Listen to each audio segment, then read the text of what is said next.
మా భార్యకు ఇష్టం లేని మ్యారేజ్ అనమాట. ఇష్టం లేదని ఇంక ఆమె ఏ రకంగా తప్పించుకుందాం అన్నట్లు 3-4 రకాలుగా ప్రయత్నం చేసింది.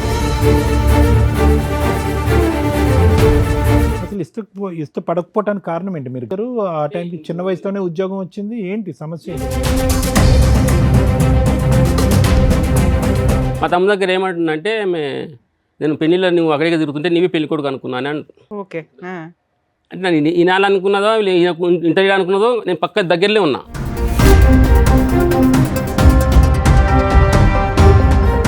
అక్కడ బస్ స్టాండ్ దగ్గర ఆ ఊరు బస్ స్టాండ్కి పోయి ఇళ్ళవాడినాం, బస్ కొరకు వెయిట్ చేస్తున్నాం. ఒక ముసలాం ఉండి ఎవరమ్మా ఏం కావాలమ్మా అంటే నాకు అన్న వర్స్ అవుతారమ్మా అని చెప్పి. ఎవరిని? నన్ను. ఇలాంటి ఒక మాట అంటే గోప మీద ఒకటి బీగుతాం ఎవరైనా. లేదంటే అమ్మాయికి పెద్దవాళ్ళకి చెప్పాలి, ఏంటి నన్ను భర్త అని చెప్పి చేసుకుంటే అన్నయ్య అని అంటుంది ఏంటి, నలుగురికి పరిచయం చేస్తుంది, అసలు ఇవిడికి ఏమైనా మెంటల్ అని అడగాలిగా.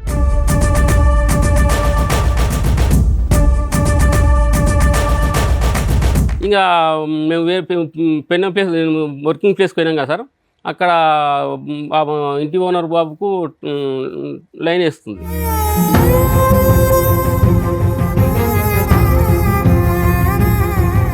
అనుమానాలు అలాంటి కాడితే ఇంకా ఒక సంవత్సరం తర్వాత ఇల్లు షిఫ్ట్ చేసాం సార్. ఏది ఈ కారణం వల్ల ఇల్లు షిఫ్ట్ అయిపోయారా? అదే ఊర్లో వేరే దగ్గర షిఫ్ట్ అయినాం. అక్కడ పోయినా కూడా నాకు అక్రమ సంబంధం అంటగాడు.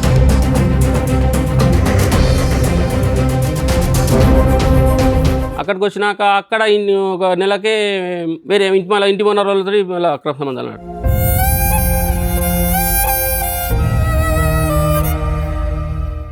ఏంటమ్మా మమ్మీ డాడీకి మధ్యన ఉన్న ఇష్యూస్ ఏంటి? ఈ మధ్య ఎక్కువ ఇష్యూస్ అవుతున్నాయి. లైక్ మా డాడీ ఎక్కువ అంటే డ్రింకింగ్ కి అలవాటు అయిండు, మా మమ్మీని కొట్టడం,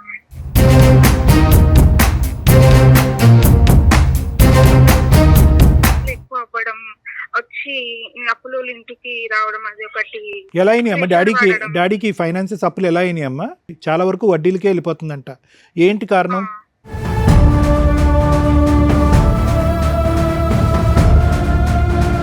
ఈ మధ్యకాలంలో 2 years బట్టి డాడీ యొక్క డ్రింకింగ్ ఎక్కువయ్యి ఫైనాన్షియల్ ప్రాబ్లం వల్ల, అప్పుల వల్ల, లేదంటే భార్య చేసేటటువంటి ట్రీట్మెంట్ వల్ల నాకు తెలియదు కానీ డ్రింక్ ఎక్కువయ్యి అమ్మను కొట్టే పరిస్థితికి కూడా వచ్చాడు అని పాప చెప్పింది. సో ఒక 4 ముక్కలు మీ గురించే చెడు చెప్పింది కానీ వాళ్ళ అమ్మ గురించి ఏమి నెగిటివ్గా ఎక్కువ మాట్లాడలేదు అమ్మాయి.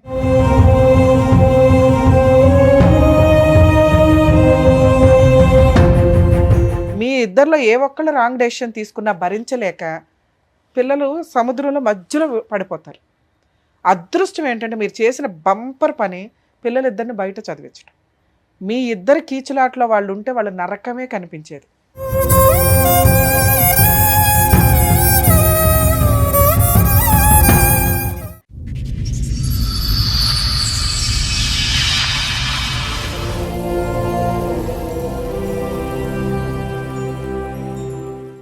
సార్, మేడం నా సమస్య చెప్పుకోవడానికి ఇక్కడి వరకు వచ్చారు. ఆయనకు వచ్చినటువంటి సమస్య ఏంటో అడిగి తెలుసుకుందాం. ఓకే. నమస్తే అండి. నమస్తే. ఎక్కడి నుంచి వస్తున్నారండి? నేను మహబూబ్నగర్ జిల్లా మేడం. అది ఓకే, చెప్పండి ఇక్కడ వరకు దేనికి వచ్చారు, ఏంటి మీ సమస్య? నా ఏజ్ 48 years. ఓకే. నాకు 20 years ఏజ్ ఉన్నప్పుడు నాకు జాబ్ వచ్చింది. ఓ నైస్. అయితే నాకు జాబ్ వచ్చిన 1 year లోపలే మ్యారేజ్ అయింది మేడం. సో 21 yearsకి మీకు మ్యారేజ్ అయిపోయింది. అయిపోయింది. అయితే నేను ఇట్లా పెద్ద కొడుకు, మేము 4 అన్నదమ్ములు, చెల్లెలు ఉంటుంది. నేను పెద్ద ఆయన కాబట్టి మా ఆయన చేసిండు. అయితే ఆమెకు ఇష్టం లేదంట, మా భార్యకు ఇష్టం లేని మ్యారేజ్ అనమాట. ఇష్టం లేదని ఇంక ఆమె ఏ రకంగా తప్పించుకుందాం అన్నట్లు 3-4 రకాలుగా ప్రయత్నం చేసింది మేడం. ఏ సంవత్సరంలో అయింది సార్ మీ పెళ్ళి? అది 99లో సార్. 99లో. ఆవిడ ఏం చేస్తున్నారు ఆ టైంకి? ఆమె అంటే 10th అయిపోయింది, ఊరుకొని ఉన్నది. ఆవిడ ఏం జాబ్ ఏమీ లేదు, 10th అయిపోయింది. అంటే చిన్న 15-16 years? లేదు 19 అట్లా. 19, మీకు 21. రైట్, చెప్పండి సార్. అయితే ఇంకా ఆమెకి ఇష్టం లేదు మ్యారేజ్ అంటే మేడం. పెళ్ళైన ఎంత కాలానికి తెలిసింది ఇష్టం? 2-3 నెలలకి తెలిసిపోయింది. చెప్పింది ఆమెనే చెప్పింది. ఆమె ఏంటంటే ఆమె వ్యతిరేక భావం వచ్చి నాకు నా అంతాలకు నేను వద్దనుకునేటట్లు ప్రవర్తించింది. అసలు ఇష్టపడకపోవటానికి కారణం ఏంటి? మీరు ఏదో కారణం అంటే సేమ్ ఒకటే హైట్ ఉంటాం, ఒకటి ఆమె నాకన్నా హైట్ సేమ్ ఒకటే హైట్ ఉంటాము. అంటే ఆవిడ పొడవుగా కావాలా? ఏమో ఎట్లా ఉన్నా మరి, ఏమో ఆమె ఆలోచన అయితే తెలియదు సార్. అంతకన్నా ముందు అంటే ఇప్పుడు ఆవిడ శారీ కట్టుకుని అట్లా ఉంటే మీకంటే హైట్ గా ఉంటుందా? ఏముండదు, సేమ్ అక్కలాగా అట్లా ఏమనిపించదు. బక్క ఉంటుంది మేడం, బక్క ఉంటుంది, చిన్న ఉంటుంది, బక్కనే ఉంటుంది. ఎంతమంది పిల్లలండి? నాకు 2 పిల్లలు మేడం. పాప బీటెక్ ఇప్పుడు మీ రీసెంట్గా ఇద్దరు కలిసి ఉన్నారా ఏదైనా కలిసే ఉన్నాం. ఒక పాప అండి మీకు? పాప బీటెక్ రీసెంట్గా అయిపోయింది సార్, జాబ్ సర్చింగ్లో ఉంది. పాప ఒక్కరితే? బాబు థర్డ్ ఇయర్ చదువుతుంది, బీటెక్ థర్డ్ ఇద్దరు ఈ సిటీలో చదువుతున్నారు. ఇద్దరు సిటీలోనే. సరే, ఒకటి హైట్ పరంగా మీ ఇద్దరి మధ్యన ఏం ఆలోచన అయితే తెలియదు కానీ నేను అనుకుంటా 21 ఇయర్స్ జాబ్ వచ్చి కాబట్టి చిన్న ఏజ్ లాగానే కనిపించింది. నేను చిన్న ఏజ్ లాగానే కావచ్చు, ఆవిడ చిన్నదే కదండి ఆ టైంకి. చిన్నదే కానీ మరి ఆమె ఊహ ఎట్లా సరే, ఓకే, ఉన్నది అదొకటి. సరే, ఒకటి హైట్, ఇంకా అంతే. వెయిటా? వెయిటింగ్ మరి ఇంకేంటి అసలు ఏం సమస్య ఇది? నేను అనుకుంటున్నా ఆమె ఆలోచన అయితే మీరు తెలియదు. అడిగారా ఎందుకు ఇష్టం లేదు నేను అని? నేను అడిగినా మేడం, అడిగితే ఏ కరెక్ట్ సమాధానం చెప్పలేదు. ఇన్నేళ్ళు ఇప్పటికీ చెప్పలేదు ఆవిడ. మీ ఇద్దరే హ్యాపీగానే ఉంటారు. బాగానే ఉన్నాం, ఏమండి హ్యాపీగా ఉన్నారు, ఇద్దరు పిల్లల్ని కన్నారు, మీ ఇద్దరు చక్కగా ఇద్దరు కూతురు చక్కగా పెళ్లి కూడా చదువుకుంటున్నారు. అయిపోయింది. చాలా ఇబ్బందులు ఎట్లా ఉన్నాయో చెప్తా సార్ ఒక మాట. సార్ చెప్పండి. అయితే ఆమె నా అంతలకు నేనే వ్యతిరేక భావం వచ్చి చెప్తాడేమో అన్నట్టు ప్రవర్తించింది. ఆ, ప్రవర్తన లేదంటే 2-3 రకాలుగా అయితే మెయిన్ సమస్యలు చెప్తా సార్. చెప్పండి. అయితే మేము 4 అన్నదమ్ముల్లో 3వ తమ్ముడు ఉంటాడు, 3వ ఆయన, 3వ వ్యక్తి, మా 4 3వ వ్యక్తి. పెళ్ళి అయిన ఫస్ట్ టైం తొలికొచ్చిన ఆమెను. తొలికొచ్చిన తర్వాత నేను బయట కూర్చున్న ముద్ద దగ్గర కూర్చున్నా, ఇంట్లో ఇంకో రూమ్ దగ్గర ముద్ద దగ్గర పిల్లలంతా మా కొత్త వదిన కానీ అందరూ పిల్లలంతా కూర్చున్నారు. మా తమ్ముడు దగ్గర ఏమంటుందంటే నేను పెళ్ళిలో నువ్వు అక్కడికే తిరుగుతుంటే నీవే పెళ్లి కొడుకు అనుకున్నాను అని. ఓకే. అంటే నేను ఈనాలనుకున్నదో ఇంటర్వ్యూ అనుకున్నదో నేను పక్క దగ్గరలో ఉన్నా, అదొక చెప్పి. తర్వాత వాళ్ళ ఊరికి ఒక రోజు వాళ్ళ ఊరికి పోతుంటే మేము ఒక 3 కిలోమీటర్లు నడిచిపోయి బస్ ఎక్కాలి. బస్సు లేదు మాకు, బస్ కొరకు తక్కువ ఉంటుంది. అక్కడ బస్ స్టాండ్ దగ్గర ఆ ఊరు బస్ స్టాండ్కి పోయి నిలబడినాం, బస్ కొరకు వెయిట్ చేస్తున్నాం. ఒక ముసలాం ఉండి ఎవరమ్మా ఏం కావాలమ్మా అంటే నాకు అవర్స్ అవుతారు అమ్మా అని చెప్పి. ఎవరిని? నన్ను. మా అన్న అవర్స్ అవుతాడు తోలుకుపోయి ఊరు తీసుకుపోయి వచ్చిండని చెప్పి. ఇట్లాంటి డైలాగులు ఎంతకాలం క్రితం, ఎన్ని సంవత్సరాల క్రితం? మ్యారేజ్ అయిన కొత్తలో. అట్లా అయిన తర్వాత ఇంకా మళ్ళీ నేను జాబ్ చేసే దగ్గర తీసుకెళ్ళిన మేడం. అక్కడ ఓనర్కు 2 పిల్లలు ఉంటారు. ఆ మాట అన్నాక మీరు ఏమనలేదా? ఏం రియాక్ట్? నాకు అర్థమైతే లేదు, ఏం జరుగుతుందో నాకు అర్థమైతే లేదు. ఇలాంటి ఒక మాట అంటే గోప మీద ఒకటి బీగుతాం ఎవరైనా. లేదంటే అమ్మాయికి పెద్దవాళ్ళకి చెప్పాలి, ఏంటి నన్ను భర్త అని చెప్పి చేసుకుంటే అన్నయ్య అని అంటుంది ఏంటి, నలుగురికి పరిచయం చేస్తుంది, అసలు ఇవిడికి ఏమైనా మెంటల్ అని అడగాలిగా. అడగాలి, ఇంకా నేను అడిగలేను.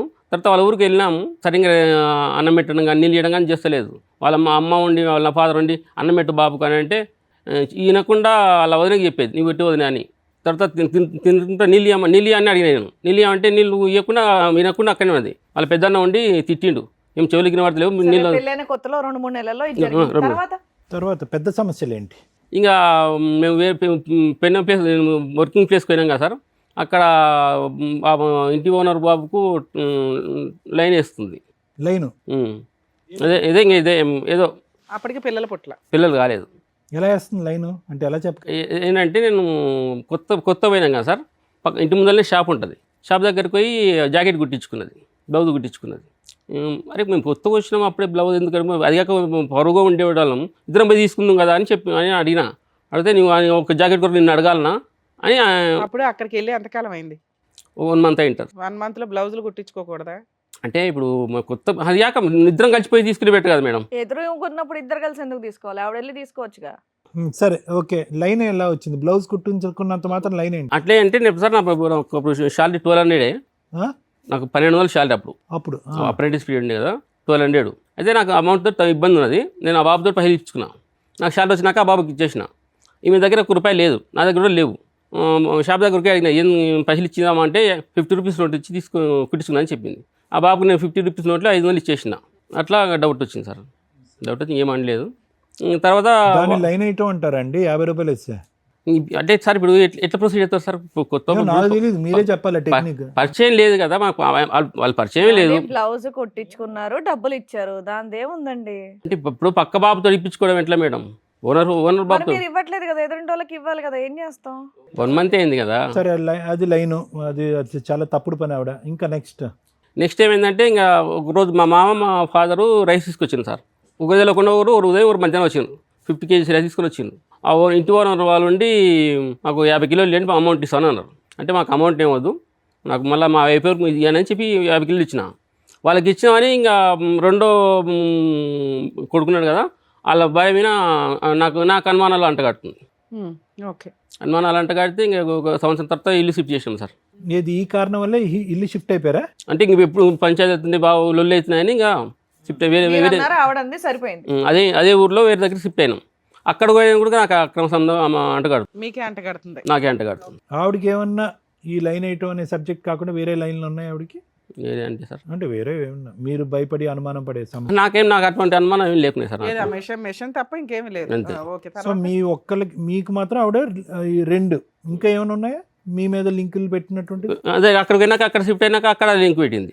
ఓకే. మళ్ళీ ఇంకా నేను యాక్చువల్గా ఇంకా పిల్లలు పుట్టి పెద్దగైన దగ్గర అక్కడనే ఉన్నాం. అక్కడ ఏజెన్సీ అలవెన్స్ వస్తున్నాయి, శాలరీ బాగుంది, మంచి ఊర్లో కూడా మంచి వాతావరణం, మంచి గౌరవిస్తున్నారు అన్నట్టు ఉన్నాం అనుకున్నాం. అయినాక అక్కడ పోయినా 6 నెలలకే మళ్ళీ ఇది ఇటువంటి మళ్ళీ ఇబ్బంది అయితే మళ్ళీ ఇక్కడ ట్రాన్స్ఫర్ అయినాం. వేరే దగ్గర ట్రాన్స్ఫర్ చేయించుకున్నాం, మా ఊరి దగ్గర ట్రాన్స్ఫర్ చేయించుకున్నాం. అక్కడికి వచ్చినాక అక్కడ ఒక నెలకే వేరే ఇంటి ఓనర్ వాళ్ళతో మళ్ళీ అక్కడ సంబంధాలు అన్నట్టు మీకు అంటగట్టింది. నాకు అంటగట్టు. ఇంటి ఓనర్ వల్ల బిడ్డతోటి బిడ్డతో ఓకే. అంటగట్టింది సార్. ఆ టైం తర్వాత పిల్లలు అయినారు. అప్పుడు ఓ పాప పుట్టింది. తర్వాత 2 years బాబు కూడా పుట్టిండు. సో తర్వాత అయితే కనుక మీరు బ్రదర్ లాగా అని ఎవరితో అయితే చెప్పలేదు ఆవిడ. తర్వాత ఏం చెప్పలేదు. మీతో సంసారం చేసింది, ఇద్దరు పిల్లలు అన్నది అంతవరకు ఓకే, రైట్. ఓకే, ఆవిడైతే లైన్లోనే పడింది. మరి ఇంకేంటి ప్రాబ్లం తర్వాత? ఈయన అనుమానిస్తుంది.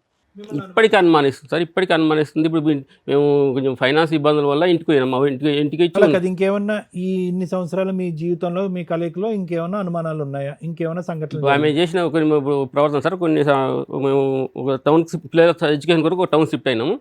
షిఫ్ట్ అయిన తర్వాత ఆమెకు పక్కన పైన ఫస్ట్ ఫ్లోర్లో ఉంటాం, 3 portions ఉంటాయి. మధ్యలో వేరే వాళ్ళు ఉంటున్నారు. అయితే అక్కడికి పోయినాక ఆమెకు 2 months పీరియడ్స్ లేట్ అయినాయి. నేను ఒక మెడికల్ షాప్కి ఒక ట్యాబ్లెట్ తెచ్చిచ్చిన. 2 tablets ఉదయం ఒకటి రాత్రి ఒకటి వేసుకొని చెప్పిండు. వేసుకుంటే ఒకటి వేసుకున్నది, ఒకటి చేతిలో పట్టుకున్నది. ఇంకొక గంట సేపు అయినాక మొత్తం పొరలాడుతుంది సార్. ఈ చచ్చిపోయి గోళీ ఇచ్చేసిన కానీ ఏది పీరియడ్స్ రావడానికి వాడినటువంటి గోళీకి చనిపోయినట్టు ప్రవర్తిస్తున్నారు, ఇది నాకు చనిపోవడానికి ఇది గోళీ ఇచ్చిండు ఇచ్చినావు అన్నట్టుగా. పక్కల సిస్టరే ఉన్నది, ఆమె కూడా చూసి మంచి గోళీ ఇది అని ఉన్నది. అదొక సంఘటన. ఇంకో వాళ్ళు కాల్ చేసిపోయింది. మళ్ళీ వేరే వాళ్ళు వచ్చింది మా పక్కలకి. వచ్చినప్పుడు వాళ్ళు పూజ చేసుకుంటుంటే ఈమె ఇంకా ఇష్టం వచ్చినట్టు ఏమో మాట్లాడినాడు, వాళ్ళు తిట్టినట్టు వాళ్ళు. సార్ ఎంత 26-27 years మ్యారిటల్ రిలేషను, ఎందుకు ఇన్ని గుర్తుపెట్టుకున్నారు మీరు? ఇప్పుడు ఎప్పుడు సముద్రం అడుగున వదిలేయొచ్చు కదా, టేక్ ఇట్ ఈజీ. ఇప్పటికి సార్ మేడం ఇప్పుడు నా లేటెస్ట్ ఇష్యూస్ చెప్తారా? లాస్ట్ 5 years సముద్రం ఈదేశారు, ఇప్పుడు ఏంటి మీకు కష్టం? ఇప్పటికి ఇప్పుడు నా భర్త మా బోన్ననే ఫీలింగ్ లేదు ఆ మేడం, బాండింగ్ లేదు. బాండింగ్ లేకపోతే ఆవిడ ఎప్పుడో వెళ్ళిపోయేది కదండి. చిన్న ఒక సంఘటన మేడం. నాకు 2013లో మా నాయన సర్పంచ్ గెలవాడినాడు, 14లో ఎంపీటీసీ గెలవాడు, 2 సార్లు ఓడిపోయాడు. సుస్థ మా ఫాదర్ నా ఫాదర్ ఈ సుస్థ అయింది. ఇంకా 1 నెల నుంచి తినలేడంట. బాగా ఖర్చు అయినాయి. భయపడి మా నాయన టెస్ట్ చేయించే క్యాన్సర్ లాగా డౌట్ వచ్చిందని చెప్పిన వాళ్ళు. కర్నూలు తీసుకుపోయి బ్యాప్ చేసి చెప్తే క్యాన్సర్ అని చెప్పిండు. 4 months కానీ ఎక్కువ బతకని చెప్పిండు. ఇంకా మా అమ్మను మా ఫాదర్ని పిలిపించుకొని కార్ వేసుకొని మేము హైదరాబాద్కి వస్తున్నాం చెప్పి ఇంటికి చెప్పి. ఇంకా నా దాకా అటు వచ్చింటాము. వస్తే మా పిల్లలు ఏడ్చుకుంటూ ఫోన్ చేసారు.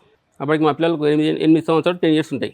ఏందమ్మా అంటే అమ్మ ఊరికి వెళ్ళిపోయింది, మాకు అన్నం లేదు ఏం లేదని ఏడ్చుకుంటూ పోయి. ఆమె కోపం ఏంటంటే వాళ్ళ ఫాదర్ చూపెడదు. ఎందుకు వాళ్ళ ఫాదర్ ఇక్కడికి ఎందుకు వచ్చారు సార్ మీరు? నేనేమంటే ఇప్పటికీ నాకు ఇన్నేళ్ళు అవుతుంది కదా మేడం. నేను బయట గెలిచిన, నేను ఇంట్లో గెలవలేకపోయినా. అయినా ఇంకా అప్పులు ఉన్నాయా? అప్పులు ఉన్నాయి. ఇల్లు ఏమన్నా కొన్నారా? ఇల్లు కట్టాము, బిల్డర్ మోసం చేసి అమ్మేసినాము. మీ ఆవిడకి కానీ పిల్లలకి కానీ గోల్డ్ అట్లా ఏమన్నా ఏం లేదు. నేను కొంచెం వేరే టౌన్కి పోయినా షిఫ్ట్ అయినా కొంచెం బ్యాడ్ సర్కిల్లో బ్యాడ్ కట్ అవన్నీ అలవాటు అయిన కొంచెం లాస్ అయినా బాగా. సో ఏ రకంగా చూసినా మీ డెసిషన్స్ వల్ల ఫైనాన్షియల్ లాస్. ఆవిడేమి లాస్ ఆమెకి లేదు. 2 అమ్మాయి పెళ్ళి అయిపోయిందా? కాలేదు, చదువుతుంది ఇప్పుడు. కాదు, ఇప్పుడు మీరు ఇక్కడికి వస్తున్నట్టు మీ భార్యకి తెలుసా? చెప్పే వచ్చారా? రానన్నది సార్. ఎందుకు? నేను రాను, మీరు చూసుకోపని అన్నది. నువ్వు ఏదైనా చూసుకో అంటే నాకేం ప్రాబ్లం లేదంటది. ఆవిడకి ఏం ప్రాబ్లం లేదు, మీకే ప్రాబ్లం ఉందంటారు. మీకేం ప్రాబ్లం అని ఆవిడ అనుకుంటుంది. అంతే, మొత్తం వాళ్ళ తమ్ముళ్ళకి పెడుతున్నారు పైసలు, వాళ్ళ చెల్లెలకి పెడుతున్నారు. మీరు పెడుతున్నారా? నేనే పెడుతున్నాను సార్. నేను మొత్తము నాకొకటికి నేను అప్పుల పాలు అయితే మా తమ్ముళ్ళే భూమి ఇచ్చాను. ఇంత అప్పుల పాలు అవడానికి కారణం ఏంటి? బిల్డింగ్ కట్టడం వల్ల ప్యాకెట్? 2 ఎలక్షన్ ఫేస్ చేసినాం సార్. 2 ఎలక్షన్లకు పెట్టుబడి పెట్టారు. మా ఫాదర్ చూస్తే కొంచెం హాస్పిటల్ తిరిగినాము. అది 2కి డబ్బులు. బిల్డర్ కాడ పోయినాయి. బిల్డర్ తర్వాత ప్యాకెట్కి పోయింది. ఇందులో దేనికి ఎక్కువ పోయింది? ఇప్పటికీ దేనికి పోతుంది? ఇప్పటికీ కూడా వడ్డీలకే పోతున్నా సార్, వడ్డీలకి ఎక్కువ కడుతున్నాం. ఇంకా ట్యాప్ వేసారా? బంద్ చేసిన 3 years అయితే బంద్ చేసినాం. ఇప్పుడు ఆమె ఇప్పటికీ ఆమె ఏమనుకుంటుంది? నేను చాలాసార్లు అడిగినా. ప్రాబ్లం మీ ఆవిడ కాదండి, నాకే ప్రాబ్లం మేడం. చేసిందంతా చేసింది. ఇప్పుడు ఆవిడదే ఇబ్బంది అయితే ఆవిడ ఎప్పుడో మిమ్మల్ని కాదని వెళ్ళిపోయేది. ఇంతకాలం మీతో ఇప్పటికీ ఆమె అనుమానాలు అంట కాస్తుంది. పక్కన ఇప్పుడు మా తమ్ముని భార్యతో అంటారు. ఈ వయసులో కూడా ఎందుకు కడుతుందండి మీరు మరీ ఉన్నారు? ఒకసారి మీరు మాట్లాడింటే బాగుండు, అది వచ్చింటే బాగుండు కానీ అది మేడం. ఇప్పుడు మీ ఆవిడ మాట్లాడతారా? ఫోన్ చూడండి. చేస్తే చేస్తే మాట్లాడతారా? మాట్లాడతారు. చెయ్యండి ఒకసారి చేయండి. చేసి నా ఫోన్ ఎత్తకపోవచ్చు మా సార్. మీ ఫోన్ ఎత్తదా? నేను ఇక్కడ వస్తున్నాను చెప్పొచ్చాను కదా. ఆ. అయితే ఏ సరే ఫోన్ వచ్చినా ఇప్పుడు అవుతుంది ఇప్పుడు ఇంకా ఇప్పుడు మీరు ఏం కోరుకుంటున్నారు ఏం సార్? కోరుకున్నట్టే ఇప్పుడు ఆమె మనసులో ఏముంది, నా నుంచి ఏం ఆశిస్తుంది. మొన్న రీసెంట్గా పిల్లల పండుగకి వచ్చింది సార్, సంక్రాంతి పండుగకి వచ్చినారు పిల్లలు. సంక్రాంతి పండుగ రావడం ఏంటి? మా పిల్లలు పిల్లలు వచ్చారా? పిల్లలు ఇంటికి హాస్టల్లో వచ్చినారు కదా. ఉంటారా? ఆ పిల్లలు నాన్న బూతులు మాట్లాడుతుంది. ఆ పిల్లల్ని పోకుండా నా దగ్గర తెంపి పోండి మీరు అని ఆ పిల్లల్ని అడ్డుపడింది. ఏం కావాలేమో అంటే ఇల్లు, ఇప్పుడు మేము ఊళ్ళో ఉంటున్నాం సార్, ఇక్కడ పోతే కొత్త ఇల్లు కావాలంట కిరాయి. అంటే కొత్త ఇప్పుడు కన్స్ట్రక్షన్ కట్టిన ఇల్లు, ఎవరికి కిరాయికి ఉన్న ఇల్లు కావాలంట. సో పిల్లల్ని కూడా తిడుతుంది, పిల్లల్ని నాన్న బూతులు తిడతా సార్. పిల్లలకి కూడా ఇష్టం లేదా తల్లి అంటే? నేను ఆడ ఉండలేకపోతే మా పాప హాస్టల్ ఉంచుకోమ్మా మీ అమ్మని కూడా, మీలాగా ఫీజు కడతా, అట్లా ప్రశాంతంగా ఉండదు అని చూసిన. మా పాప నేను ఉంచుకొని ఉన్నాను. బాబు దగ్గర ఉంచామని రూమ్ వెతికినాం, ఎక్కడ రూమ్ నచ్చలేదు. సార్ ఇప్పుడు మీ వైఫ్ కాకుండా మీ పిల్లలిద్దరిలో కానీ మీ అమ్మా నాన్నలో కానీ ఎవరికి ఫోన్ చేస్తే మీ మా గురించి మా పిల్లలు చెప్పినా సరే, మా చెల్లెలు చేసినా సరే సార్. మీ పిల్లలు ఎవరికి చేసినా వాళ్ళు ఎవరు చేసినా చెప్తారు. ఓకే. ఎవరు ఏంటి అని. మా చెల్లెలకు చేసినా సరే, మా చెల్లెలు మీ చెల్లి వద్దులేండి, మీ పిల్లలతో ఎవరో ఒకరితో మాట్లాడి బాబు పెద్ద పాప పెద్దదా? పాప పెద్దది. పాప పెద్దదా? పాపకి చేద్దాం. చేయండి. ఒకసారి చేసి. కాలేజ్లో హాస్టల్లో ఉంది కదా పాప, హాస్టల్ ఉంటుంది. కాలేజ్ అయిపోయి ఉంటుంది కదా. అయిపోయింది. సరే పక్కన ఎవరు లేకుండా ఉంటే కనుక మాట్లాడమని చెప్పండి. చేయండి సార్, మాట్లాడతాం. అమ్మా ఇక్కడ సార్ దగ్గరికి వచ్చిన ఒకసారి మాట్లాడమ్మా. తెలుసా పాపకి మీరు ఇక్కడికి వస్తున్నట్టు? అదే నేను ఇక్కడ డాక్టర్ సార్ దగ్గరికి వచ్చిన, సుమన్ టీవీ దగ్గరికి, ఒకసారి మాట్లాడమ్మా. హలో, నమస్తే అమ్మా, నేను డాక్టర్ కళ్యాణ్ చక్రవర్తి. ఓకే నమస్కారం. ఇది ఎక్కడంటే మన సుమన్ టీవీ పద్మవ్యూహం అనే కార్యక్రమం నుంచి మాట్లాడుతున్నాం. నాన్నగారు ఇక్కడికి వచ్చారు. ఓకే, ఎవరెవరు వచ్చారు?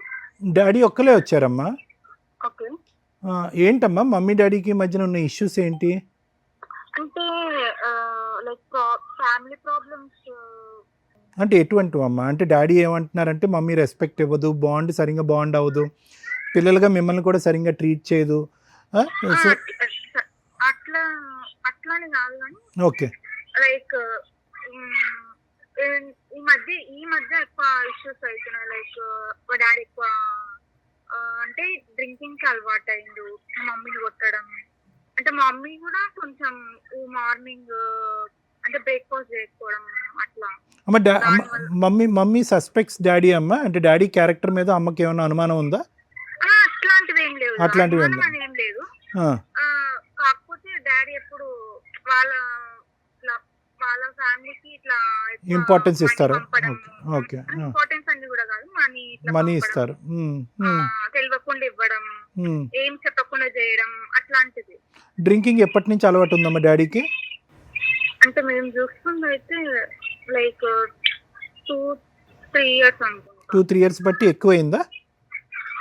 ఇప్పుడు కూడా షివరింగ్ వస్తుంది, చెమటలు పడుతున్నారు. రోజు ఈవినింగ్ తాగుతారా లేదంటే ఎప్పుడైనా? మేము హాస్టల్లో ఉంటాం కదా, మీకు తెలీదు. ఓకే, మీకు తెలిసినంత వరకు చెప్పండి అమ్మా. అమ్మ కంప్లైంట్ ఏం చెప్తుంది? డాడీ తాగుతున్నాడు అనే కంప్లైంట్ చెప్తుందా అమ్మ? చెప్తుంది, లైక్ ఈవినింగ్ అని.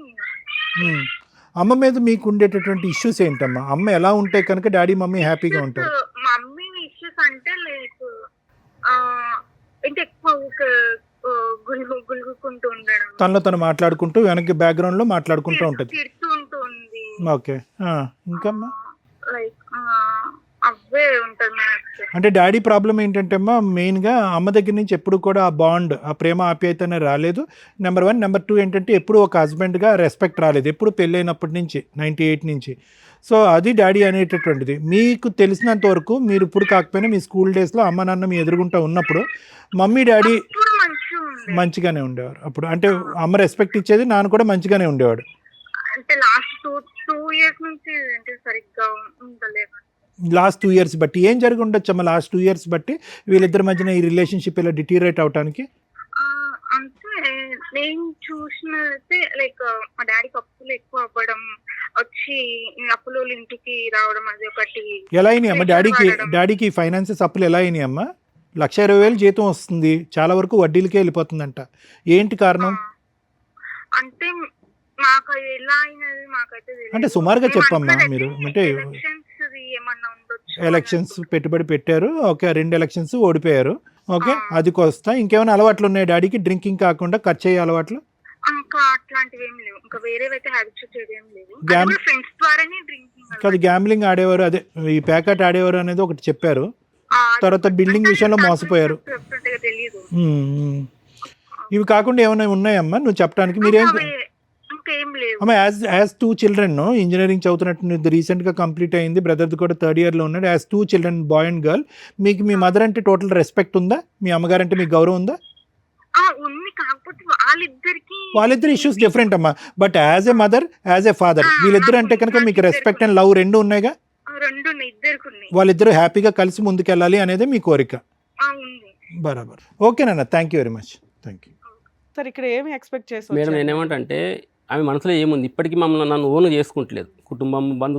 ఏమండి, ఆవిడ మనసులో ఏముంది అనేది వినండి. ఓన్ చేసుకోవట్లేదు, బాండింగ్ లేదు, లవ్ ఎఫెక్షన్ లేదు. ఇప్పటిది కాదు, 30 దగ్గర 28 సంవత్సరాలు బట్టి మీ ప్రయాణం ఇలాగే ఉంది అనేది ఒక మాట. కానీ దానికి పైపెచ్చు ముఖ్యమైనటువంటి చాలా, ఈ మొత్తం ఎపిసోడ్లో చాలా ముఖ్యమైనటువంటి అంశం ఏంటంటే, నాకు కలిగినటువంటి ట్రామా, నాకు కలిగినటువంటి బాధ కళ్ళగట్టినట్టుగా చెప్పేటటువంటి వ్యక్తి ఎవరైనా ఉన్నారంటే నా కూతురు అని చెప్పి మీ కూతురు కలిపినప్పుడు, ఈరోజు మీకు కూతురు ఏమని చెప్తుంది? ఇద్దరు చరి సమానమే, ఇద్దరు అంటే మాకు ప్రేమే, ఇద్దరు అంటే గౌరవం కూడా ఉంది అనేటటువంటి మాట అంది. మీరు ఎలా చెప్పారు అంటే కనుక పిల్లలు కూడా ట్రామాటైజ్ అయ్యారండి. ఈ మొత్తం ప్రయాణంలో పిల్లలు కూడా ఎఫెక్ట్ అయ్యారన్నది. ఎక్కడ కూడా అమ్మాయి ఒక ఇమోషన్ కానీ ఒక ఫీలింగ్ కానీ ఎక్కడ కూడా వ్యక్తపరచలేదు అని చెప్పి ఆ అమ్మాయి అబద్ధం ఆడుతుందా? కాదు. నాన్న చేసిన తప్పులు నాన్న చేశారు. అమ్మ వెనకాతల నుంచి సనుక్కోవటం, నసుక్కోవటం, ఇటువంటి వాతావరణాన్ని అమ్మ క్రియేట్ చేయడం వల్ల ఈ మధ్యకాలంలో 2 ఇయర్స్ బట్టి డాడీ యొక్క డ్రింకింగ్ ఎక్కువయ్యి, ఫైనాన్షియల్ ప్రాబ్లం వల్ల, అప్పుల వల్ల, లేదంటే భారీ చేసేటటువంటి ట్రీట్మెంట్ వల్ల నాకు తెలియదు కానీ డ్రింక్ ఎక్కువయ్యి అమ్మను కొట్టే పరిస్థితికి కూడా వచ్చాడు అని పాప చెప్పింది. సో ఒక 4 ముక్కలు మీ గురించే చెడు చెప్పింది కానీ వాళ్ళ అమ్మ గురించి ఏమి నెగిటివ్గా ఎక్కువ మాట్లాడలేదు అమ్మాయి.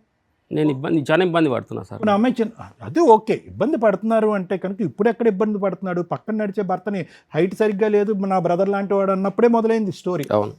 సో ఇది కొత్తగా అప్పటి నుంచి అదే మైండ్ సెట్ ఉందా అని అనుకునేది. Simple sir, simple logic. ఇక్కడ వరకు వచ్చి కూర్చుని మాట్లాడవలసినటువంటి కథ గాథ కాదు ఇది.